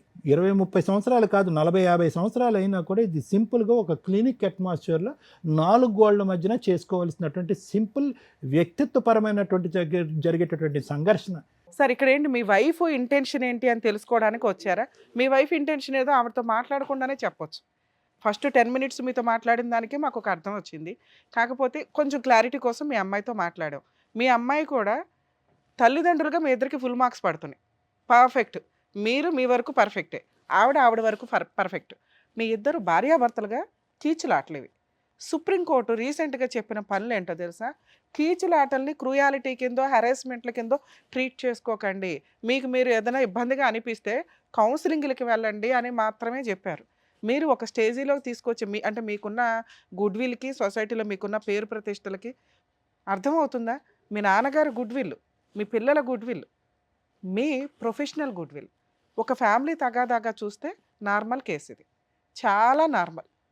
మీరు కౌన్సిలింగ్స్కే వెళ్తారా ఏంటని మీరు వెళ్ళాల్సిన కేసు తప్ప మీ వైఫ్ 4 గోడల మధ్య ఉండే ఒక భార్య. ఆవిడికి ఈ నస భరించలేక ఉన్న ఆయుధం నోరు, మాట్లాడుతూ ఉంటుంది, సణుగుతూ ఉంటుంది, విసుక్కుంటూ ఉంటుంది. ఏమి కొన్నారు సార్ అంటే ఏమీ లేవు, ప్యాకాట్లాడుతూ కూర్చున్నారు, అక్కడ అయిపోయింది. ఓకే, మళ్ళీ ఎదురుగా కొత్తగా ఇంకొక డ్రింక్ అలవాటు చేసుకున్నారు ఆరోగ్యం మీద. మీకు హ్యాపీగా ఎందుకు లేదంటే మీరు మీ డబ్బుని కాపాడుకోకపోవడం వల్ల. ఇన్ కేస్ మీరు డబ్బును కాపాడుకొని ఇంట్లో ఎవరికి ఏంటి అని బాధ్యతలు నిర్వహించుంటే మీ ఆవిడ కూడా హ్యాపీగా ఉండేది. ఏమి ఎక్స్పెక్ట్ చేస్తుంది మీ దగ్గర నుంచి? ఏమీ లేదు, మీ వల్ల ఆవిడకు కొంచెం కూడా సుఖం లేదు. అమౌంట్ లాస్ అయింది 5-6 సంవత్సరాల నుంచి మేడం. అంతకుముందు బాగానే ఉన్నారని మీ అమ్మాయే చెప్తుంది. మీ అమ్మాయి ఏం చెప్పిందో తెలుసా? 2-3 ఇయర్స్ నుంచే మా ఇంట్లో గొడవలు. ఈరోజు ఎలా ఉంది అంటే ప్రపంచంలో ఎవరికి కూడా మళ్ళీ బాధ అర్థం కానటువంటి పరిస్థితిలోకి వెళ్ళింది అన్నట్టు మీరు అనుకుంటున్నారు. ఎందుకంటే పాప చూస్తే ఏమీ లేదండి 2 ఇయర్స్ బట్టి అంటుంది. ఇక్కడ మా వరకు వస్తే కనుక 4 గోళ్ల మధ్యన పెట్టుకోవాల్సినటువంటి పంచాయతీ ఇక్కడ పబ్లిక్గా చేయవలసిన అవసరం లేదని మేము అంటున్నాం. ఇక్కడ సింపుల్ లాజిక్ ఏంటంటే మీదొక పర్సనాలిటీ, ఆవిడ ఒక పర్సనాలిటీ. మీరు ఆల్రెడీ 28 ఇయర్స్ పాటు సముద్రాన్ని ఈదేసి పిల్లల్ని ఈ స్థాయి వరకు తీసుకొచ్చి గట్టిగా మాట్లాడితే ఇంకో 2 ఇయర్స్లో ఆడపిల్ల పెళ్ళి అయిపోతుంది. ఒక్కసారి లోతుగా ఆలోచించండి. ఇది సింపుల్గా ఒక్కటే, 2 వ్యక్తిత్వాలు 28 సంవత్సరాలు ప్రయాణం చేశావు. ఏంటిది? మిస్ మ్యాచ్ ఆఫ్ పర్సనాలిటీస్ అంటారు. మీ ఇద్దరి యొక్క పర్సనాలిటీ ఏంటంటే పిల్లి ఎలక. ఇక్కడ ఏమి ఘోరాలు జరగవు, నేరాలు జరగవు, అఘాయిత్యాలు ఏమీ జరగవు. ఆవిడ ఒక టైప్ అయితే మీరు ఒక టైపు. దీనికి ఇప్పుడు వరకు 28 ఇయర్స్ బట్టి ఎలా వచ్చారు? ఏమి సుఖ సంతోషాలు ఆనందదాయకమైనటువంటి క్షణాలు లేకుండానే ప్రయాణం చేస్తారా, ఏమీ లేకుండానే ఇద్దరు పిల్లల్ని కనేసారా? సో మీరేంటంటే 75% అడ్జస్ట్మెంట్ అవుతూనే మిగతా 25% గొడవలు అవుతున్నాయి. ఆ 25% గొడవలు మీరు వచ్చి ఇక్కడ కూర్చుంటున్నారు. ఆవిడేమంటుంది, నేను 75% అడ్జస్ట్ అయిపోయాను కదా, ఆ 25% గురించి ఆ వేదిక మీదకి వచ్చి నేను ఎందుకు మాట్లాడాలి, I have adjusted like this అంటుంది. సో ఇక్కడ ఏమైందంటే 2 మిస్ మ్యాచ్ ఆఫ్ పర్సనాలిటీస్ని, ఒకరు అడ్జస్ట్ అయ్యారు, ఒకరు అడ్జస్ట్ అవ్వలేకపోయారు. మీ అడ్జస్ట్మెంట్ అవ్వకపోవటాన్ని ఈరోజు ఇంకో విషయం తాగుతున్నారు మీరు. దానివల్ల ఏమవుతుందంటే ఇంకా మిస్ అడ్జస్ట్మెంటే జరుగుతుంది కానీ కొత్తగా అడ్జస్ట్మెంట్ అవ్వదు. మీరు తాగుతారు, తాగిన మత్తులో గతాన్ని తవ్వుతారు, పాత జ్ఞాపకాలన్నీ తీసుకొస్తారు, నీ వ్యవహారం అలాగా నీ వ్యవహారం ఇది అని చెప్తారు, పాత గాయాన్ని అంతా రేగ్గొడతారు, మొత్తం అంతా మొదటికి వస్తుంది. సో ఆవిడ అడ్జస్ట్ అవ్వగలిగినటువంటి ఈ వాతావరణం ఇక్కడికి రాకుండా మాట్లాడలేనటువంటి పరిస్థితి, పిల్లలిద్దరికి కూడా కనిపించినటువంటి వాతావరణం, మీరు ఎందుకు అడ్జస్ట్ అవ్వలేకపోతున్నారు? ఇది మ్యారిటల్ కౌన్సిలింగా, భార్యాభర్తలకు సంబంధించినటువంటి కౌన్సిలింగా? ఇందాక నేను ఎక్కడైతే ఆపానో అక్కడి నుంచి కంటిన్యూ చేస్తున్నాను మల్లయ్య గారు, కొత్తగా ఏం విషయం చెప్పాలనుకోవట్లేదు నేను. ఇక్కడ ఆవిడ ప్రయాణం ఆవిడ డిసైడ్ చేసుకుంది గురుగారు, ఓకేనా? ఆవిడ ప్రయాణం ఆవిడ డిసైడ్ చేసుకుంది, ఇలా బ్రతికేస్తాను, ఓకే. మీ ఇద్దరి మధ్యన ఎంత మానసిక కలయిక, శారీరక పరమైనటువంటి కలయిక అది ఎప్పుడు ఎండిపోయిందో అనేది చాలా పర్సనల్ ఇష్యూ, అది ఇక్కడ మాట్లాడవలసినటువంటి అవసరం లేదు. మీరేదైతే కనుక మ్యారేజ్ నుంచి ఆశిస్తున్నారో, ఏవైతే రాలేదు అని నిరాశ పడుతున్నారో, ఆ నిరాశ మీకు మానసికంగా ఉంది. అట్ ద సేమ్ టైం ఈ పెళ్ళిలోంచి వచ్చినటువంటి పాజిటివ్ థింగ్స్ కూడా ఒకసారి ఆలోచించుకోండి. నేనే కాదు, 2 తెలుగు రాష్ట్రాల్లో ఏ సైకాట్రిస్ట్ సైకాలజిస్ట్ దగ్గరికి వెళ్ళినా కూడా ప్రధానంగా ఇదే చెప్తారు. 28 years పాటు జరిగినటువంటి ప్రయాణంలో ఏమీ లేకుండా, ఆవిడేమీ చేయకుండా, ఆవిడేమీ ఇవ్వకుండా, ఆవిడేమీ కనికరించకుండా, ఆవిడేమీ ఆప్యాయతలు ప్రేమలు పంచిపెట్టకుండా ఈరోజు మీ ప్రయాణం ఇక్కడి వరకు జరిగిందంటే కనుక మీరేంటంటే కనుక ఒక 10-12 సంఘటనలు లేదంటే ఒక 25 సంఘటనలు రాసేసుకున్నారు, మనసులో రాసేసుకున్నారు, పుస్తకంలో రాసేసుకున్నారు, మానసికంగా రాసేసుకుని మొత్తం ఈ 28 years పాటు జరిగినటువంటి సంఘటనల పరిస్థితులన్నీ కూడా ఆ 25 సంఘటనలు చుట్టూరే తిప్పుతున్నారు. కానీ దానికి మించినటువంటి మంచి ప్రపంచం కూడా ఉంది అనేది కొంతవరకు మీ భార్యకు కనిపిస్తుంది, నీ కూతురికి కనిపిస్తుంది, మీ కొడుకు కనిపిస్తుంది. సో మీరు ఎక్కడో మానసికంగా ఒక వెలితి అనేది వచ్చింది. ముఖ్యంగా ముందుగానే నేను చెప్తాను, మీకు కానీ ఆవిడకి కానీ ఎటువంటి మానసిక సమస్యలు లేవు. There are no psychological problems and we don't have to be discussing about cycle. It's a basic adjustment disorder. Adjustment అంటే మీకు మీరుగా, ఆవిడగా, మీ పరిధిలోకి ఆవిడ రాలేదు, ఆవిడ పరిధిలోకి మీరు వెళ్ళలేదు. ఆవిడ ఏమనుకుంది, ఎంత రాసి పెట్టుంటే అంతే జీవితం, ఈ జీవితాన్ని నేను ప్రశ్నించను, నా మొగుడు మారాలి అని నేను కోరుకోను, నా మొగుడు మారాలి అనేటటువంటి ఉద్దేశంతో నేను కౌన్సిలింగ్కి వెళ్ళను అనేది ఆవిడ డిసైడ్ అయిపోయింది. ఎందుకు? ఇంకో సైకాట్రిస్ట్ సైకాలజిస్ట్ దగ్గరికి వాళ్ళు వెళ్ళినా కూడా అప్పుడు కూడా మీ ప్రమేయం మీ ప్రభావమే కానీ ఆవిడేం పరిగెట్టుకుని రాలే. అంటే ఎక్కడా కూడా ఆవిడ ఈ యొక్క బంధాన్ని ఈ విధంగా యాక్సెప్ట్ చేసేసింది, ఈ విధంగా ముందుకెళ్ళటానికి డిసైడ్ అయిపోయింది. ఎటొచ్చి ఏంటంటే మీరు ఉన్నటువంటి ఆ కొన్ని సంఘటనల్ని స్మరించుకుంటూ మానసికంగా ఇబ్బంది పడుతూ, నా జీవితంలో నేను ఏదో కోరుకున్నాను అది రాలేదు, ఎక్కడ అడుగు పెట్టినా నాకు ఓటమే ఫాలో అవుతుంది అనేటటువంటి బాధను దిగుమించుకోవటానికి ఈరోజు కొత్తగా ఒక అలవాటు చేసుకున్నారు. అది అగ్గిలం మీద గుగ్గిలమై ఉన్న వాతావరణాన్ని పాడు చేసి ఆఖరికి మీ అమ్మాయి మీ గురించి ఏమైనా వాళ్ళ అమ్మ గురించి ఏమైనా చెప్తుంది అని అనుకుంటే, లేదండి మా నాన్న కొడుతున్నాడు అని చెప్పి. సో ఇక అంటే ఏంటంటే ఆవిడ ఇంకా ముందుకొచ్చి ఈ పరిస్థితిని చక్కదిద్దుకోవటానికి ఆవిడ మనసులో మీ మీద ఎటువంటి అభిప్రాయం ఉందనేటటువంటిది ఏవో కొత్త అంశాలు వచ్చి చెప్తుందని అనుకోవాల్సినటువంటి అవసరం లేదండి. ఆవిడ అడ్జస్ట్ అయిపోయింది, ట్యూన్ అయిపోయింది, ఇదే జీవితారా అని చెప్పి ముందుకు వెళ్ళిపోతుంది. కాబట్టి చాలా ముఖ్యమైన అంశం మేడం. చాలామంది భర్తలు కానీ అటువైపు భార్యలు కానీ భర్తలను కానీ భార్యలను కానీ బలవంతంగా క్లినిక్ వరకు ఈడ్చుకుని వస్తూ ఉంటారు. ఈడ్చుకుని కాదు కానీ బలవంతంగా మభ్యపెట్టో ఏదో చేసో లేదంటే నాకే బాగాలేదని చెప్పుకుంటూ తీసుకెళ్తూ ఉంటారు. ఇక్కడ కూడా అలా జరిగింది. మీ చేసేటటువంటి ప్రయత్నాలు ఏవైతే ఉన్నాయో ఆ ప్రయత్నాలు ఆవిడకి నచ్చేటట్టయితే కనుక సమానంగా మన ఇద్దరం మన కాపురాలని బాగు చేసుకుని చిలక గోరింకల్లాగా ఫ్యూచర్లో ముందుకెళ్ళి హ్యాపీగా మన ఇద్దరు పిల్లలకు పెళ్లి చేద్దామని మీరు ఎంత బలంగా అనుకుంటున్నారో ఆవిడ కూడా అంత బలంగా అనుకుంటేనే ఫలితం. ఊరకనే నీకుంది పదా ప్రాబ్లము, ఇక్కడికి వెళ్దాం పదా అక్కడికి వెళ్దాం ప్రాబ్లం అనే ప్రయత్నం చేయకండి. దానివల్ల ఆవిడ ఇంకా అవమాన పాలవుతుంది, ఇంకా మీ మీద విసిగి వేసారిపోతుంది, ఇంకా గొడవ చేస్తుంది, ఇంకా గోల చేస్తుంది, ఈ సమస్య కాస్త ఇంకా అవుతుంది. వాస్తవానికి ఈరోజు మీరు ఇక్కడికి వచ్చారు, ఆవిడ రాకపోవటం అనేది మీరు చేసుకున్న పెద్ద అదృష్టం. ఆవిడ వచ్చుంటే కనుక అరే అమ్మ జీవితంలో అన్నీ అయినాయి, ఇంక ఇది కూడా అయింది, సమాజం ప్రపంచం అంతా కూడా మా జీవితాన్ని చూసేస్తుందని చెప్పి ఇంకా విపరీతంగా మీ మీద విరుచుకుపట్టడానికి అవకాశం. ఇది ఒకటి. అటు లోపం ఉంది అని అనుకుంటే కనుక ఎటు పోదు జీవితం. ఇటు కూడా లోపం ఉంది అని చెప్పి అటువైపు చూపెట్టేటటువంటి ఆ వేలు 4 వేలు నా వైపు కూడా చూపెడుతున్నాయేమనే ఆలోచనలోకి మీరు రండి. మీరు అర్థమైందండి. నేను మీకు ప్రత్యేకంగా చెప్పాల్సినటువంటిది ఇక్కడ లోపల మీ యొక్క ఆత్మ పరిశీలన చేసుకోవాల్సినటువంటి అవసరం ఉంది. కొద్ది తొందరపాటు చర్యలు, ఎంతో కష్టపడి సంపాదించినటువంటి సంపాదన ఈరోజు ఆవిడ ఎంతవరకు ఈ డబ్బులు తీసుకెళ్ళి ఒక ఎలక్షన్ క్యాంపెయిన్కి దారదత్తం చేయటం అనేటటువంటి అంశాన్ని ఎంతవరకు ఆవిడ ప్రోత్సహించిందో ఆ రోజుల్లో అన్నది నాకు తెలియదు. కానీ అక్కడితో మీ యొక్క ఇది స్టార్ట్ అయింది, విపరీతమైంది. తర్వాత ఎవరైతే కనుక కన్స్ట్రక్షన్కి వచ్చినటువంటి ఆ బిల్డర్ని గుడ్డిగా నమ్మి మన పర్యవేక్షణ లేకుండా మన తలనొప్పుల్లో లీనమవుతే కనుక అతను బాగా భుజించాడు, అది ఇంకో దెబ్బ తగిలింది.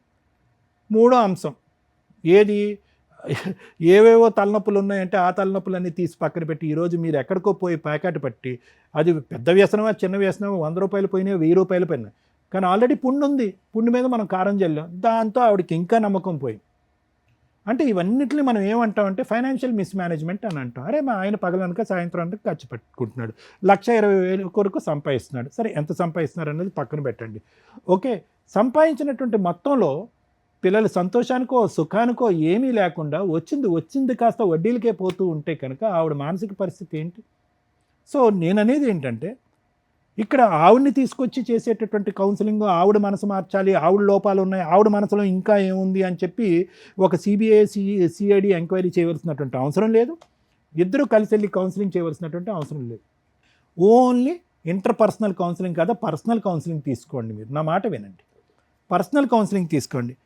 నేను ఇటువంటి వాతావరణానికి ఎలా అడ్జస్ట్ అవ్వాలి, నేను ఏదైనా మానసికంగా ఆత్మన్యూన్యత భావంతో కానీ ఏదైనా ఒక డిప్రెషన్లో ఉంటే కనుక ఈ ఫ్యామిలీ గురించి దాన్ని నేను ఎలా కడిగి వేయాలి, దానికి ఎటువంటి సలహా సూచన తీసుకోవాలి, డ్రింక్ జోలికి వెళ్లకుండా నేను ఎలా ఉండాలి, ఆవిడ దగ్గర నుంచి ఏదైతే రాబట్టుకోవాలని అనుకుంటున్నానో ఇది సోకాల్డ్ ప్రేమ ఆప్యాయతగా ఇవన్నీ ఉన్నాయో ఇవన్నీ రాబట్టుకోవటానికి నేను ఏ విధంగా వ్యవహరిస్తే కనుక ఆవిడకి నచ్చే విధంగా ఉంటుంది, ఎక్కడ తగ్గాలి ఎక్కడ దిగాలి.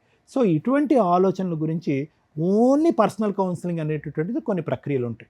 దానికి వెళ్తే కనుక ఫస్ట్ మోస్ట్ ఇంపార్టెంట్ మీరు మానసికంగా స్టెబిలైజ్ అవుతారు, ఈ నెగిటివిటీలోంచి బయటకు వస్తారు, ఈ మ్యారేజ్లోంచి కూడా ఒక ప్రొడక్టివిటీని చూస్తారు, మా వైఫ్ నుంచి కూడా ఓకే చెడే కాదు మంచే జరిగిందనే ఒక నమ్మకం వస్తుంది. ఇదైతే నా అభిప్రాయం అండి. ఆవిడని బలవంతంగా ఆ గుర్రాన్ని చెరువు వరకు తీసుకెళ్ళగలరు కానీ నీళ్ళైతే తాగిపించారు. Thank you. సుమన్ టీవీ ద్వారా పద్మవ్యూహం, న్యాయవేదిక, అందమైన జీవితం ఇట్లా ప్రజలకి డైరెక్ట్గా కొంతమందికి, ఇండైరెక్ట్గా కొంతమందికి ఏదో రకంగా సోషల్ సర్వీస్ చేయాలన్న ఉద్దేశంతో ఈ ప్రోగ్రామ్స్ కంటిన్యూ చేస్తూ వెళ్తున్నాం. ఇలాంటివి మమ్మల్ని నమ్ముకొని డైరెక్ట్గా కొంతమంది వచ్చినప్పుడు ఇది వ్యూయర్స్కి ఎంటర్టైన్ చేయడం కోసం కాదు ఈ ప్రోగ్రామ్స్. ఇలాంటి ఒక కష్టం వస్తే ఎక్కడ సాల్వ్ చేసుకోవాలి, ఎలా సాల్వ్ చేసుకోవాలి, రాకుండా ఉంచుకోవడం ఎట్లా, అరే మనం కూడా వెళ్ళి ఆ టీవీ షోలో కూర్చోవాలని అనుకోకూడదు. అందరికీ ఈ స్టేజ్ అవసరమే లేదు. అది చూసి నేను ఎట్లా రియలైజ్ అవ్వాలి, ప్రాబ్లమే రాకుండా ఎలా ఆపుకోవాలి, వచ్చేసింది లీగల్గా ఎలా వెళ్ళాలి, లేదా సైకలాజికల్గా వెళ్ళాలా అవసరం లేదా, అవసరం ఉంటే వెళ్ళాలా లేదా, ఎవరికైనా చెప్పి వెళ్ళాలా, ఎవరినైనా తీసుకొని వెళ్ళాలా, ఎందుకంటే జ్వరం వస్తే ఎలా వెళ్తామో ఇది కూడా అవసరం అనుకొని మీకు మీరు రియలైజ్ అవ్వండి. అన్ని టీవీ షోల్లో పెట్టుకుంటే మ్యాక్సిమం మీకు తెలియకపోవచ్చు, లీగల్గా నాకు తెలిసినప్పుడు మీకు చాలా వరకు నా మాటలు కట్ చేసే వెయ్యాలి. ఎందుకంటే అంత ప్రొటెక్టివ్గా చూసుకోవడానికి నా వంతు ప్రయత్నం నేను చేస్తాను. ఇక్కడ ఒక ఎపిసోడ్ చేసి మీరు వెళ్ళిపోతే వీళ్ళకి లక్షల ఖర్చులతో ఉంటాయి. అది టెలికాస్ట్ చేయాల్సిన పరిస్థితి వస్తే మీకు ఇబ్బంది అవ్వకూడదు. అది గుర్తు పెట్టుకొని దయచేసి ఇక్కడ దాకా రండి. ఎందుకంటే ఇది మీ ప్రొఫెషనల్ మీదో మీ జాబ్స్ మీదో మీకు లీగల్ ఎఫెక్ట్ అస్సలు పడకూడదు. ఎవరినో ఇన్సల్ట్ చేయడానికో ఏదో తేల్చేసుకోవడానికో ఇక్కడ దాకా రాకండి దయచేసి, ఇది రిక్వెస్ట్. అలాగే ఇలాంటి ఒక ప్రాబ్లం ఉంటే ఒక ఎడ్యుకేటెడ్ పర్సన్ మన దగ్గరకు వచ్చారు, ఇవి కొన్ని మాటలు మేము చెప్తుంటే ఇబ్బంది అయిపోద్ది ఆయనకి, సో అవి మేము ఆపుతున్నాం. అరే ఇదేంటి ఇట్లాగే చెప్పారేంటని అనుకోండి, ఎందుకంటే మీకోసం ఎంటర్టైన్మెంట్కి చేయట్లా. ఇందులో ప్యూర్గా నేను చెప్పేది ఇలాంటి ఒక ప్రాబ్లంతో ఎవరైనా ఉంటే దయచేసి ముందు పెద్ద మనుషుల పంచాయతీ పెట్టుకోండి, పెద్ద మనుషుల్లో ఈ విషయాన్ని ఇది చేయండి. అక్కడ పరుగు పోద్ది అనుకుంటే టీవీ షో అంటే కొన్ని లక్షల మంది చూసే ప్రోగ్రామ్స్ ఇవి. మిమ్మల్ని మేము ఎంత ఇది చేసినా కూడా మీకు తెలిసిన వాళ్ళు ఎవరైనా రికగ్నైజ్ చేయొచ్చేమో, అయినా జాగ్రత్తగానే మాట్లాడతాం. మీకు తెలియని మిమ్మల్ని రక్షించడం కూడా మా బాధ్యత. సార్ మీ కేసులో కూడా నేను అలాగే మాట్లాడుతున్నాను. మేజర్ ప్రాబ్లమ్స్ మీ కేసులో నాకు అస్సలు కనిపించట్లా. ఒక భార్యాభర్తల మధ్య ఉండే సహజమైన ప్రాబ్లమ్స్ మీ కేసులో ఉన్నాయి. కొన్ని పాయింట్స్ మీరు 25 ఏళ్ల పాయింట్స్ గుర్తుపెట్టుకుంటాం అంటే మామూలు విషయం కాదు. అంత మెమరీ ఉంది, అంత మంచి పొజిషన్లో మీరున్నారు. మీరు నలుగురికి చెప్పే పొజిషన్లో ఎలాంటి ప్రాబ్లంతో మీ దగ్గరికి ఎవరైనా వస్తే మీరే ఆ ప్రాబ్లం సాల్వ్ చేసి అవతల పడేస్తారు. అంత స్టామినా ఉంది మీ దగ్గర, అంత మెంటల్ స్టెబిలిటీ ఉంది. అలాంటి మీరు ఒక భయంతోటో ఇన్సెక్యూరిటీతోటో ఇక్కడ దాకా వచ్చేసారు. ఇక్కడ మీ గౌరవం మాకు చాలా ఇంపార్టెంట్, అలాగే మీ ప్రాబ్లం సాల్వ్ చేయడం కూడా మాకు ఇంపార్టెంట్. ఫస్ట్ అసలు ఫ్రీ అవ్వండి. మీ కేసులో ప్రాబ్లమ్సే లేవు. మీరు 1 గంట కూర్చోండి సార్. 1 గంట కాదు, ఇవాళ మేము ఆఫ్టర్నూన్ నుంచి ఎపిసోడ్స్ చేస్తున్నాం. నైట్ 12 అవ్వచ్చు ఈరోజు. ఒక్కొక్క ఎపిసోడ్ వింటుంటే మీకు అర్థం అవుతుంది ఇన్ని కష్టాలు ఉంటాయా, జీవితాలు ఇంత నరకం పడుతున్నారు, ఇన్ని మెలకువలు ఉంటాయి, ఎన్ని ఒకదానికి మేము ముడి తీద్దాం అనుకుంటే ఇంకోటి ఉంటానే ఉంటాయి. మీది సాఫ్ట్ కేసు, 1 సైడ్ వార్. మనదే తప్పు, మనమే కరెక్ట్గా ఆలోచించట్లా. ఆ ఇంటికి మీరు మహారాజు సార్, ఆ సామ్రాజ్యాన్ని వేయాలి. మీకున్న మెచ్యూరిటీ లెవెల్స్ మీ ఆవిడకు ఉండవు కదా. ఆవిడ ఇంట్లో 4 గోడల మధ్య ఉండే స్త్రీ. ఆవిడని ఎలా డీల్ చేసుకోవాలి, మీ ఫ్యామిలీ మెంబర్స్ని ఎట్లా డీల్ చేసుకోవాలి, నీ పిల్లల పరువు పోకుండా ఎలా డీల్ చేసుకోవాలి, మీ ప్రొఫెషనల్ గుడ్ విల్ పోకుండా ఎలా డీల్ చేసుకోవాలనే బాధ్యతలు మీ మీద ఉన్నాయి. అది వదిలేసి నాకే ప్రాబ్లం అని ఎలా వస్తారు? వాళ్ళందరి ప్రాబ్లమ్సే మీ ప్రాబ్లమ్స్, మీకు ప్రాబ్లమే కాదు, మీరు భరించాలంతే. ఎప్పుడు మీ వైపు వెనకాల మేము ఉంటాం. మీ వైఫ్ నిజంగా గయాళ గంప అయితే 25 ఏళ్ళు మీరు అట్లా భరించేశారు, మీరు మీ వైఫ్ కూడా. ఈ రోజున భరించడానికి మీ ఇద్దరి మధ్య ఓపిక అయిపోయింది. ఒక 3-4 ఇయర్స్ నుంచి భరించడానికి ఓపిక అయిపోయింది. మీ క్యారెక్టర్ ఆవిడ అనుమానించటం కాదు. ఇందాక మీకు మిడిల్లో మాట్లాడినప్పుడు చెప్పా, ఫైనాన్షియల్ స్ట్రగుల్స్ మిమ్మల్ని ఒక ఆట ఆడేసుకుంటున్నాయి. మీరు ఇంట్లోకి హ్యాపీగా వెళ్ళగానే లక్ష్మీదేవి కలకలా నవ్వుతూ మిమ్మల్ని మీ వైఫ్ పిలవాలి అంటే మీ దగ్గర ఏం మార్క్స్ పడుతున్నాయి? ఒక్క మార్క్ చెప్పండి, నాకు ఈ మార్క్స్ పడతాయి మేడం మా వైఫ్ దగ్గర అని. ఆ అమ్మాయి మిమ్మల్ని భరిస్తుంది, వేరే ఆప్షన్ లేదు ఆవిడకి. ఆవిడ మీకు ఎట్లా ఇప్పుడు ఓపిక అయిపోయి ఏమీ ఆలోచించకుండా ఇక్కడ దాకా ఎలా వచ్చేసారో మీ వైఫ్కి కూడా వయసు అయిపోయింది, ఓపిక అయిపోయింది. నాకు వదిలిచేయండి ఇన్ని. ఆవిడ ఏదన్నా మిమ్మల్ని భరిస్తుందంటే మీ పిల్లల పెళ్ళిళ్ళ కోసం, వాళ్ళ కోసం స్టిల్ ఆవిడ ఇంకా ఆలోచిస్తుంది. మీరు ఆలోచించకుండా ఇక్కడ దాకా వచ్చేసారు. మీరు వెళ్ళాల్సిన ప్లేసులు వేరు. కౌన్సిలింగ్స్కి వెళ్ళాలి, ట్రీట్మెంట్స్కి వెళ్ళాలి.